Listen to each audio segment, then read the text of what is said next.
첫 번째 시작일까 끝일까 태형건설 사태에 대해서 말씀을 좀 드리려고 하는데요. 일단은 태형건설이 워크아웃 신청을 했습니다. 약간 이제 워크아웃의 대척점에 있는 단어라고 하면 대비되는 단어라고 하면 이 법정관리거든요. 그래서 워크아웃과 법정관리의 차이를 말씀드리자면 워크아웃은 그러니까 이제 돈을 빌려준 사람 채권자와 채무자 간의 자발적인 합의에 의해서 이 채무 조정 과정을 거치는 겁니다. 그래서 그 자발적인 합의에 의해서 채무 조정 과정을 거치는 게 워크아웃이라고 얘기를 하는 거고요. 그러니까 이제 둘이서 합의해가지고 너 이거 팔고 저것도 팔고 이거 팔아가지고 우리한테 이거 우리 좀 빚도 좀 줄여주고 이자도 좀 늦게 내도 괜찮게 해줄게 이런 합의를 거쳐가지고 진행을 하는 게 워크아웃이고요. 근데 이제 채권자들이 여기는 답이 없다, 이 채무자는 답이 없다라고 해서 법원에다가 우리 빚 돌려줄 수 있게 강제로 해주십시오 라고 하는 게 법정관리입니다. 그래서 이제 국가가 개입을 하느냐, 그러니까 법이 개입을 하느냐 아니냐에 따라서 이제 워크아웃과 법정관리의 차이가 있다라고 말씀을 드릴 수가 있는데 이 국가가 개입하느냐는 아닌 것 같아요. 국가는 지금도 개입하고 있으니까 어쨌든 간에 워크아웃을 신청하게 됐습니다. 근데 이제 여기 관련해서 좀 잠깐 이제 얘기를 하자면 이 TY 홀딩스라는 회사가 있고, 그러니까 TY도 다 태형이죠. TY 홀딩스라는 회사가 있고 그 회사의 산하 회사로 이 태형건설이 있습니다. 그 뭐 밑에 SBS도 있고 뭐도 있고 한데 참 최근에 이제 워크아웃 관련해서 이제 진행되는 재밌는 이제 스토리가 있는 게 TY 홀딩스에서 이제 어느 정도 돈을 출연을 해가지고 그걸로 이제 태형건설에다가 갚아라. 태형건설이 가진 부채를 갚아라 라고 얘기를 많이 하고 있어요. 심지어 이제 이복형 금감원장도 개입을 해가지고 산업은행장도 개입을 해가지고 그렇게 해야지, 그게 맞지, 태형건설 부채가 얼만데 니네 다 가지고 있는 지분 다 해가지고 니네 계열사 지분 어떻게든 다 해가지고 태형건설 빚 갚아야지 라고 얘기를 하고 있는데, 여기서 재밌는 건 뭐냐면 이 TY 홀딩스의 주주들한테, 그러니까 이제 TY 홀딩스라는 회사를 이 태형건설만이 가지고 있는 건 아니잖아요. 그러니까 태형건설만을 위해서 있는 회사는 아닙니다. 그리고 이제 그 태형건설의 이제 창업주 누구죠? 하여튼 그 사람을 위해서 있는 회사도 아니고 TY 홀딩스를 가지고 있는 다른 소액 주주들도 충분히 있습니다. 근데 이제 여기서 문제가 되는 게 뭐냐? 만약에 TY 홀딩스에서 사재를 출연해가지고 태형건설에다가 지원을 한다? 그러면 TY 홀딩스를 가지고 있는 다른 주주들에 대한 배임 여지가 충분히 있다는 거죠. 그러니까 배임이라는 게 이 주주들이 손실을 볼 수 있는 일을 하는 것 자체를 배임이라고 얘기를 하잖아요. 그러니까 이제 배임의 가능성이 충분히 있는데, 근데 이제 여기서 중요한 포인트는 뭐냐? TY 홀딩스가 배임죄를 질 수는 있어도 그게 국가와는 상관이 없는 거죠. 그러다 보니까 국가 입장에서도, 금감원장 입장에서도 어쨌든 간에 이 태형건설이 망하면 이게 나란 놈들의 책임이 좀 생깁니다. 아무래도 국민적 분노를 산다거나 이런 것들이 좀 있을 만하죠. 근데 TY 홀딩스에 대한 소액주주들에 대한 배임은 국가가 그렇게 막 지탄받을 일은 아니죠. 그러다 보니까 저도 이제 제가 보기에는 국가가 어떻게든 태형건설을 살리기 위해서 좀 억지적인 요소까지 넣어가지고 빚을 갚게 만드는 것 같은데, 어쨌든 간에 이제 이런 일들이 많이 일어나고 있다. 그래서 참 혼란스러운 시기입니다. 그래서 태형건설의 이제 우발 채무가 20조가 크게 확장해서 보면 20조 가까이 된다고 해요. 그래서 엄청나게 많은 돈이 있다고 하는데 이 우발 채무에 대한 것도 조금 이따가 자세히 말씀을 드리도록 하겠습니다. 근데 이제 태형건설이 이제 이런 상황이 있다 보니까 이제 증권사들이 그러면 다른 건설사들은 상황이 어떨까를 이제 체크를 하기 시작했다는 거예요. 그래서 이제 하나증권에서도 체크를 해보니까 태형건설이 PF 리스크는 제일 높은데, PF 리스크와 분양 리스크를 쭉 보니까 동부건설도 그렇고 롯데건설도 그렇고 꽤나 위험한 회사들이 많이 보이는 것 같다. 과연 이 회사들은 안전할까에 대한 의문을 제기하기 시작을 합니다. 그 와중에 이제 투자자들도 당연히 건설사들 되게 리스키한 거 아니야? 라고 이제 생각을 많이 하고 있고요. 그러는 와중에 이 우발채무라고 얘기하는 것들이 있습니다. 이 우발채무가 뭐냐면요, 이 시행사가 수주를 따옵니다. 수주를 따오면 시행사가 공사를 하는 게 아니에요. 시공사한테 또 맡깁니다. 시공사한테 맡기면 또 시공사가 공사를 하는 게 아니에요. 하청줍니다. 또 하청이 공사를 하냐? 또 하청줍니다. 이 나라의 이상한 구조가 되게, 하청 구조가 되게 빡세게 돼 있는데, 그래서 하청을 주다 보니까 한 10,000세대짜리 아파트 짓는다 그러면 이 개입하는 건설사만 한 100개 가까이 됩니다. 그러니까 그 정도로 엄청나게 많은 건설사가 개입을 하게 되다 보니까 이 우발채무가 뭐냐? 그러니까 가장 밑에, 그러니까 현장에 있는 건설사들은 자기 돈으로 건설을 하냐? 아니에요. 그러니까 태형건설한테 어음 받아가지고, 그러니까 태형건설뿐만 아니라 그 큰 건설사, 그러니까 걔네가 보증하는 어음을 받아가지고 그 어음으로 은행에서 돈 바꿔주세요 한 다음에 그걸로 이제 월급 주고 자재 사고 뭐하고 해서 건물을 올립니다. 근데 이제 만약에 이제 그 마지막에 있는 회사가 도산을 한다? 그러면 그 회사가 가졌던 빚은 이 태형건설의 책임이 되는 거죠. 이 위에 있는 건설사들의 책임이 되는 거죠. 그러다 보니까 이제 지금 당장 이 큰 건설사들의 이제 빚은 아니긴 하지만 혹시라도 이제 밑에 있는 건설사들이 문제가 생겼을 때, 걔네가 이제 망했을 때 그 빚을 갚아야 될 책임이 있는 채무를 우발 채무라고 얘기를 합니다. 그래서 지금 당장의 걔네의 책임은 아니에요. 걔네의 채무는 아니지만 언젠가 발생할지도 모를 채무가 우발 채무입니다. 근데 이제 요때 당시에는 이게 아마 작년 2분기까지 자료일 거예요. 작년 2분기까지 자료일 건데 요때 당시에는 태양건설이 7조 5천억 정도의 우발 채무가 있을 것이다 라고 유추를 했는데 이제 와서 막상 까보니까 와 최대 20조까지 가겠는데? 라는 얘기가 나오고 있는 거예요. 그러니까 그 밑에 이제 건설사들 못 주고 하고 있는 거 보니까 그러는 와중에도 지금 실제로 태양건설 산하 현장에서는 급여를 못 받고 있는 그 건설자분들이 되게 많으십니다. 지금 3개월째 집에 돈을 못 갖다 주고 있다는 분들도 계세요. 그러니까 진짜 실제로도 꽤나 돈을 못 주고 있는 심각한 상황이다 라고 말씀을 좀 드릴 수가 있겠고요.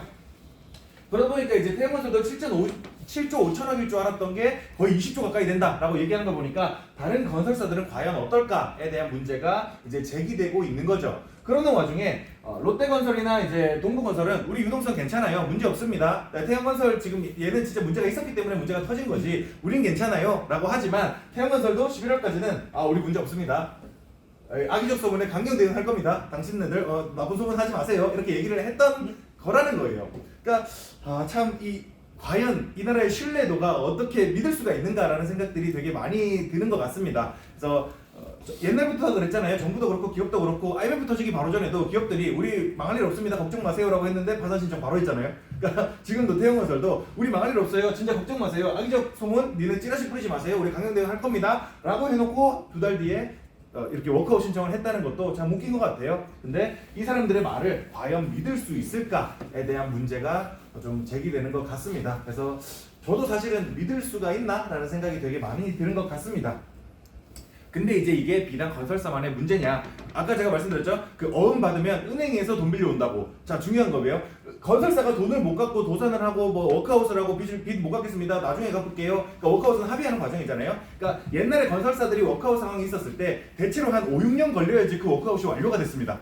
5, 6년은 걸려야지. 심지어 이제 동부건설은 그 워크아웃을 완료하지도 못하고 결국 망했어요. 결국 망했고 이제 넘어가고 했었는데 어쨌든 요 워크아웃이 진행되는 도중에 이 은행들도 이제 자기들이 빌린 돈이 있고 그 빌린 돈을 빌려줬을 텐데 뭐 예금을 받아서든 은행채를 발행해서든요. 이 문제는 이거보다 다른 얘기가 먼저 있었네요. 죄송해요.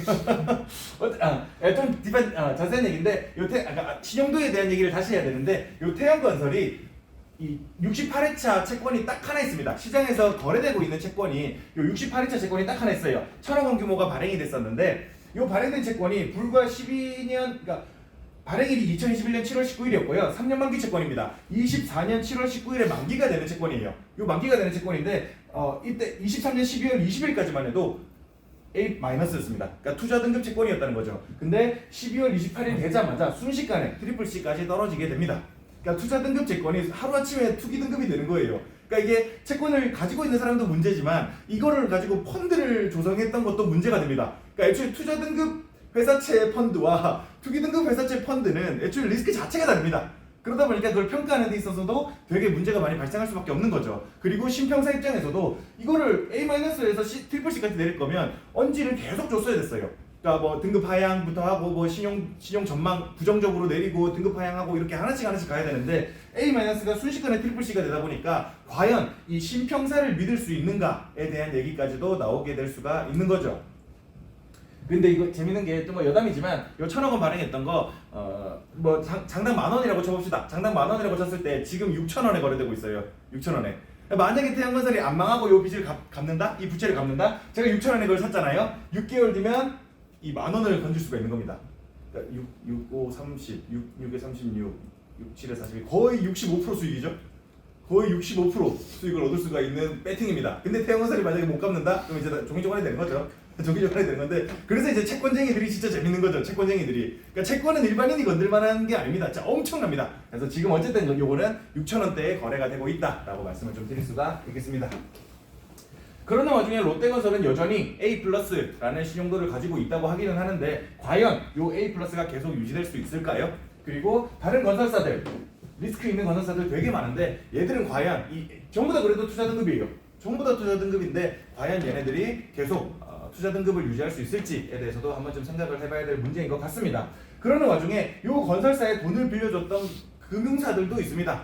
마찬가지로 얘네들 또한 태영사태가 이제 워크아웃에 진입하고 우리 빚 바로 못 갚아요 하니까 얘네들도 이제 직격탄을 맞게 된 거죠. 그러니까 얘네들도 어쨌든 빌린 돈 가지고 누군가한테 빌려주는 건데 태영건설이 못 갚겠다고 하니까 여기도 이제 올해 만기되는 채권만 55조에 달하는데 요걸 이제 어떻게 갚아야 되나에 대한 고민에 빠질 수밖에 없는 겁니다. 그리고 이제 또 원래 이제 캐피탈사의 주요 수입원은 그러니까 이제 비즈니스 모델은 이 오토론이었거든요. 오토리스 이런 것들. 그러니까 차 리스 해주고 그런 거 해주면서 이제 운용 리스나 금융 리스 해주면서 수익을 얻는 게 이제 주로 캐피탈사의 비즈니스 모델이었는데, 근데 이제 최근에는 카드사들이 오토리스 시장에 너무 들어오니까 이 캐피탈사가 바꿨습니다. 그걸 PF로. 원래 이제 옛날에는 오토리스였다가 한 3, 4년 전부터 주요 비즈니스 모델을 PF로 바꿨어요. 그래서 이제 PF 리스크가 가장 크게 다가오는 금융사들은 요 캐피탈사다라고 말씀을 좀 드릴 수가 있겠고요. 그러는 와중에 또 중요한 게 뭐냐?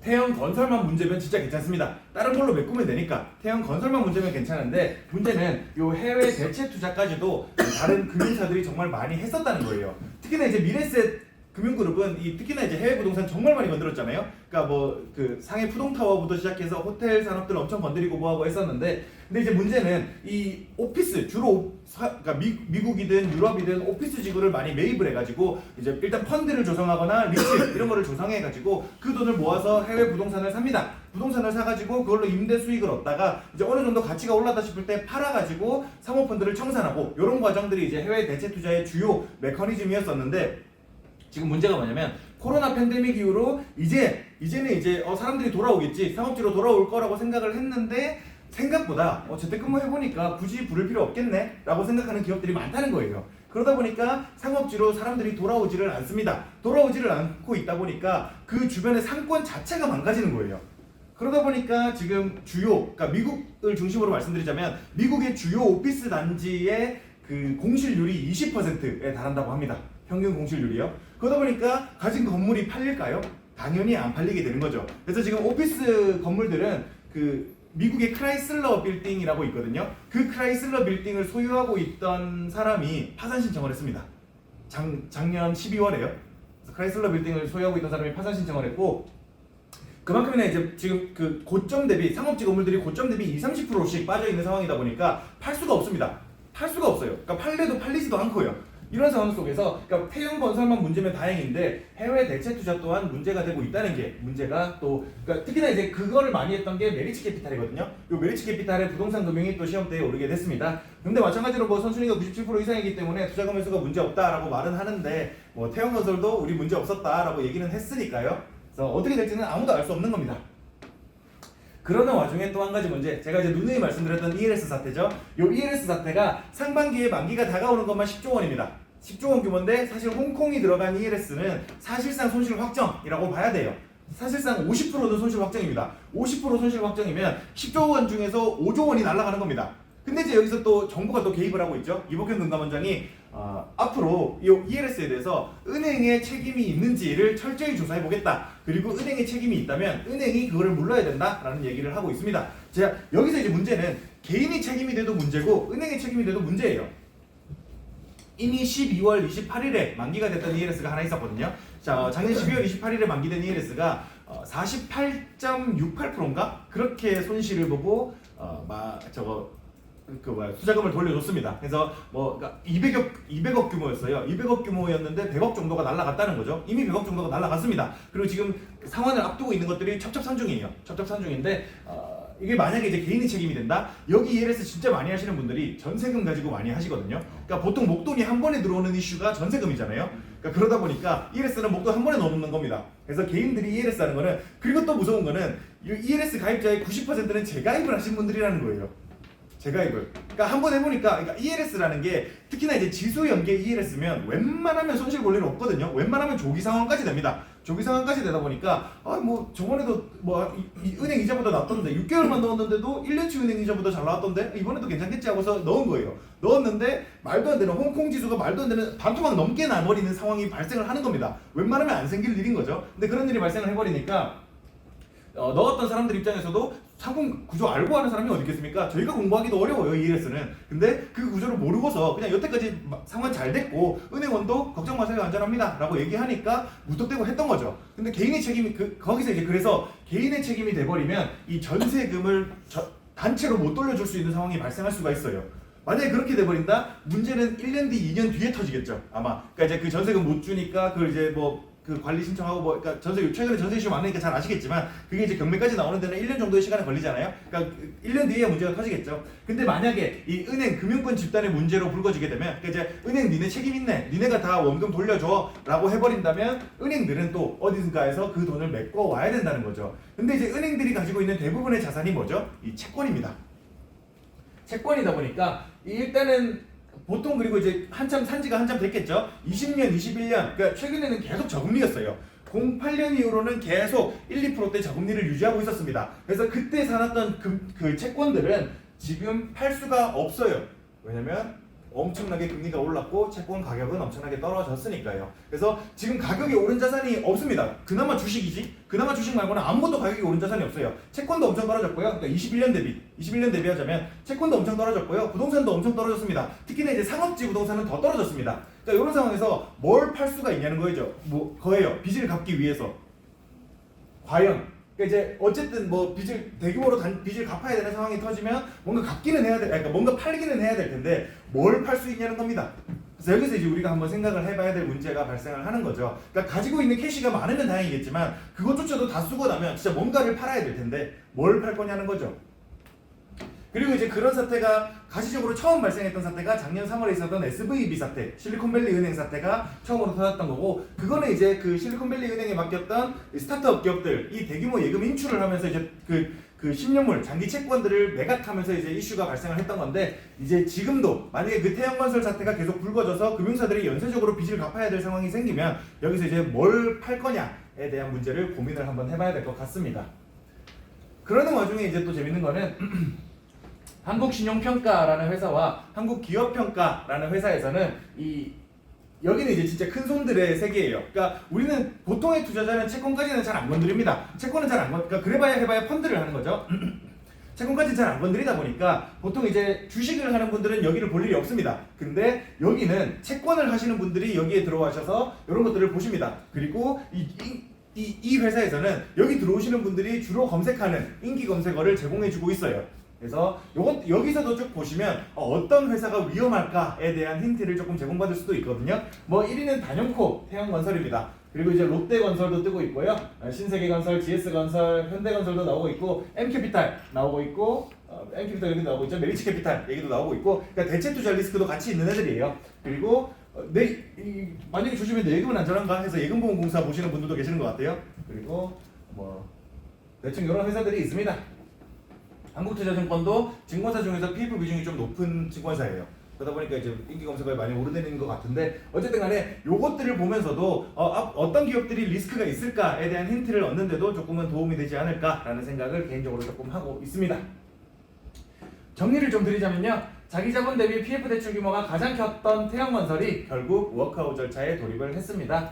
돈을 빌린 태양건설과 돈을 빌려준 채권단 사이에 입씨름이 열심히 오가는 중이고, 결국 이제 워크아웃은 진행이 됐어요. 결국은 이제 스타트를 했습니다. 스타트를 했는데 이제 이 심의를 거치고 뭘 하고 이제 빚을 어떻게 갚을 거냐 얘기를 계속 하겠지만 이제 스타트일 뿐이에요. 근데 스타트에 겨우 잘했다고 사람들은 지금 환호하고 있는 거죠. 이게 얼마나 웃깁니까 상황이. 그러니까 못 갚을 줄 알았는데 그래도 갚으려고 하네? 이러는 게 좀 웃긴 거예요. 그러니까 이 사람이 얼마나 웃긴지 이런저런 생각이 많이 드는 얘기인 것 같아요. 아예 못 갚을 거라고 그러니까 결국 기대인 거잖아요. 기대를 아예 안 하고 그러니까 대화에도 필요한 전략인 것 같아요. 기대를 아예 안 하게 만들고 나서 이 정도는 해줄게 라고 하면 사람들은 좋아합니다. 근데 엄청 기대하게 만들어 놓고 이거 못 해줘 라고 하면 사람들은 또 실망한다는 거죠. 그래서 대화의 기법으로 이용하기 충분히 좋은 것 같고, 이제 여기도 이제 창업주가 사실 채권단을 많이 홀렸다라는 생각이 많이 들어요. 저는 개인적으로. 그러니까 원래 당연히 했어야 될 거를 뭔가 엄청난 거 내주는 것 마냥 내줬습니다. 그래서 창업주가 참 협상의 대가인 것 같다라는 개인적인 생각은 조금 들었는데, 어쨌든 간에 태양건설이 가진 것을 다 팔아도 채무를 모두 메꾸기에는 현저히 부족한 현실이고요. 상황이 크게 다르지 않은 다른 건설사도 줄지어 있는 한편 금융사들은 또 다른 문제에 봉착을 했습니다. 그러니까 해외 대체투자 자산의 손실이 확대되는 중에 ELS 손실까지 떠안아야 될지도 모를 분위기인 거죠. 그러니까 이런 상황에서 하나만 문제면 상관이 없습니다. 근데 이것도 문제고 저것도 문제고 이것도 문제고 다른 것도 문제가 되는 거예요. 그러면 한 명 한 명 다 내 자산을 팔려고 할 텐데 08년 서브프라임 모기지가 딱 그렇게 타졌잖아요. 그러니까 이제 계속 오를 때는 상관이 없었습니다. 계속 오를 때는 상관이 없었는데 이제 누구 한 명이 내가 자산을 팔려고 생각을 하는 거예요. 팔려고 생각을 하고 보니까 딴 놈들도 다 똑같은 상황이었던 거예요. 그러니까 딴 놈들도 다 뭘 팔려고 하고 있으니까 물건이 팔립니까? 당연히 안 팔립니다. 그래서 딜레버리징 시기라는 거는, 그러니까 부채를 축소하는 시기라는 거는 가진 자산을 팔려고 할 때 남들도 그걸 팔려고 하는 시기라는 거예요. 그래서 제값을 받기가 정말 힘들어지는 시기입니다. 그래서 가치평가를 지금 감정평가사가 부동산을 뭐 20억 뭐 이렇게 했다는데 결국 낙찰가율은 지금 80%대거든요. 경매 같은 거 보면. 그래서 감정평가사가 뭐 10억으로 평가를 했다고 해도 낙찰이 8억이 되면 그건 10억입니까? 아닌 거죠. 그러니까 상관없는 거예요. 감정평가를 어떻게 했든 간에.